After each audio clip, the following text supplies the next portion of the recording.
आज्ञा देखु आमर इलेक्शन पूर्व टेंडर होता टेंडर रे मु भी से कमिटी मेंबर अच्छी मो विदाउट नॉलेज रे एग्जीक्यूटिव अफसर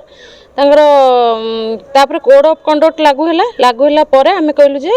आम परिषद रे बसिकी आम आमर जो कमिटी मेंबर सब अच्छा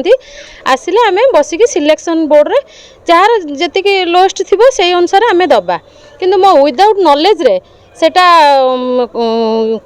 कलेक्टर पाखु जो पूर्व कलेक्टर आमर थिले बलराम सिद्धेश्वर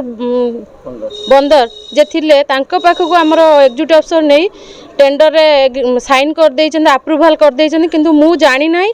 किए भी से आसिकी एठी एग्रीमेंट करचंती ताहा भी मु जानि नाही कि से कला कि गोरा आज पर्यंत मु तांको सहित भेटी नहीं कि देखिनी से कोठी काले आरएनडी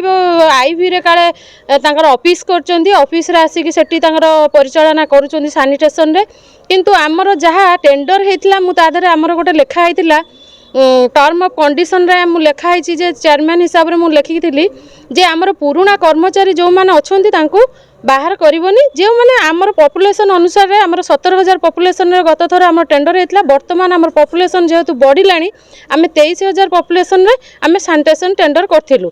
जेहेतु करिचु आमर पुराना लोकन को बाहर करिया पे कंडीशन रे नाही किंतु से आसिकी तार ऑफिस रे आसिकी एग्रीमेंट करिची कि भलो मत करिकी कि मु मते देखा करनी चेयरमैन हिसाब रे मु ताकू कला कि गोरा मु आज पर्यंत ताकू भेटिनी कि देखिनी कि से भी मते आसिकी देखा करि नांती एग्जीक्यूटिव अफसर तांकर कोन तांकर स्वार्थ अछि कि कोन पई से तांकर मते भी अवॉइड करी कि तांकर एसब काम करचंती आ दरकार पले मु भी पारिषदक सहित मु भी बसिबी हां बेखातिर करछु नकले से एग्रीमेंट जने आसिकी टेंडर रे एग्रीमेंट करिवो मु से कमिटी रे मेंबर अछि मो विदाउट नॉलेज रे एग्रीमेंट जो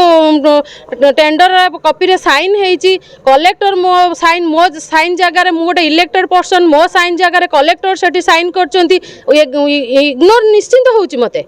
मना सुभाषिनी करो 11 नंबर वार्ड काउंसिलर सफाई कर्मी जे टेंडर नहीं चंती से बेखातिरी करचंती काउंसिलर मानकु सफाई कर्मी को समस्त बेखातिरी करूचंती आमे सेथिले कि आमे सब काउंसिलर आ हमर भाई चेयरमैन समस्त आमे एकजुट हेई आमे एठी बसिजु जेबेठु से काम नहीं चंती हमको देखा करि नांती आ पिला मानकु से काढी दी चंती जते दिन पर्यंत आम समस्या समाधान न होइछ आमे सेते दिन पर्यंत एठी धारणा दबु।